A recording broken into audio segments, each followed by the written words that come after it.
ஜனசக்தி குரல் முதன்மை செய்திகள். கிரீடம், கண்ணாடி வளையல், வண்ண புத்தாடைகள் சகிதம் தேவதைகளாகவே ஜொலித்த தஞ்சை செவிலியர்கள். மனித குலத்தின் நம்பிக்கை நாயகிகளில் ஒருவராக வாழ்ந்து மறைந்த செவிலியர் நட்சத்திரம் பிளாரன்ஸ் நைட்டிங்கேலின் பிறந்த தினமான மே 12ஆம் தேதி சர்வதேச செவிலியர் தினமாக ஒவ்வொரு ஆண்டும் கொண்டாடப்படுகிறது.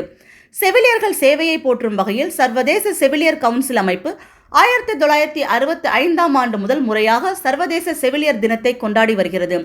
தங்களை காக்க விண்ணுலகிலிருந்து மண்ணுலகிற்கு வந்த தேவதை என கிரிமியன் போரில் பாதிக்கப்பட்ட இராணுவ வீரர்கள் நைட்டிங்கேலை கௌரவித்தனர். அதனால்தான் அவர் கைவிளக்கு ஏந்திய காரிகை என்றும் அழைக்கப்பட்டார்.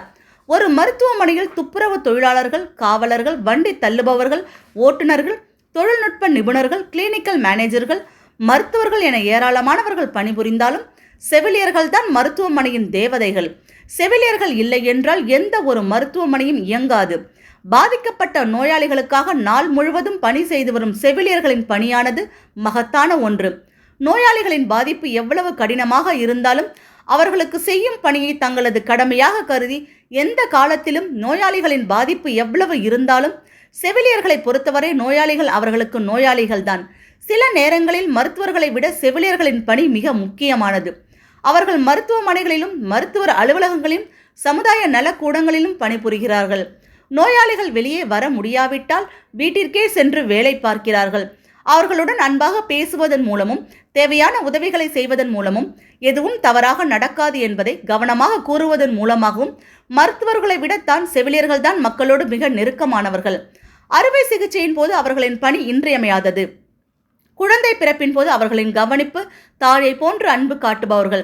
குழந்தை பிறந்த பின்பு அவர்களுக்கு எப்படி தாய்ப்பால் கொடுப்பது, குளிப்பாட்டுவது மற்றும் தாய் சேய் நலத்தில் மிகவும் அக்கறை காட்டுவார்கள். கொள்ளை நோய்கள் வரும்போது வீட்டிற்கே செல்ல முடியாமல் மிக துரிதமாக செயல்பட்டு மருத்துவரின் அறிவுரைப்படி உதவி செய்வார்கள். செவிலியர்கள் நமக்கு மற்றொரு தாய் மற்றும் சகோதரி. அவர்களது பணி என்றும் போற்றத்தக்கது. மற்ற துறைகளில் பணிபுரியும் பெண்களுக்கு கிடைக்காத சிறப்பு வெள்ளை உடை உடுத்தி தேவதைகளாக வலம் வரும் செவிலியர்களுக்கு மட்டும் உண்டு. இந்நிலையில் சர்வதேச செவிலியர் தினத்தை முன்னிட்டு தஞ்சை ஜோதி அறக்கட்டளை என்ற தனியார் தொண்டு நிறுவனம் ஏற்பாடு செய்திருந்த நிகழ்ச்சியில் தஞ்சை மாநகராட்சி பகுதியில் செயல்பட்டு வரும் ஆரம்ப சுகாதார நிலையங்களில் பணிபுரியும் செவிலியர்கள், மக்களை தேடி மருத்துவம் திட்டம் களப்பணியாளர்கள் உள்ளிட்டோர் கலந்து கொண்டனர். தஞ்சை கல்லுக்குளம் பகுதியில் உள்ள தனியார் திருமண மண்டபத்துக்கு தஞ்சை மாநகராட்சி நகர்நல அலுவலர் மருத்துவர் சுபாஷ் காந்தி தலைமையில் ஊர்வலமாக வந்த செவிலியர்களை அறக்கட்டளை நிர்வாகிகள் பூக்கள் தூவி சந்தனம், குங்குமம், கல்கண்டு பூக்கள் சகிதம் பன்னீர் தெளித்து பாரம்பரிய முறைப்படி வரவேற்றனர்.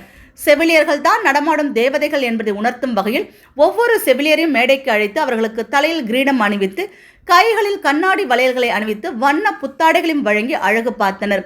மேலும் தஞ்சை மாநகராட்சி நகர்நல அலுவலர் மருத்துவர் சுபாஷ் காந்தி, மருத்துவர் முத்துக்குமார் உள்ளிட்ட மருத்துவர்கள், ஜோதி அறக்கட்டளை நிர்வாகிகள் செவிலியர்களுக்கு bread halwa, chicken biryani, chicken gravy, முட்டை, தயிர் சாதம், ஐஸ்கிரீம் சகிதம் அசைவ மதிய விருந்தை பரிமாறினார்கள்.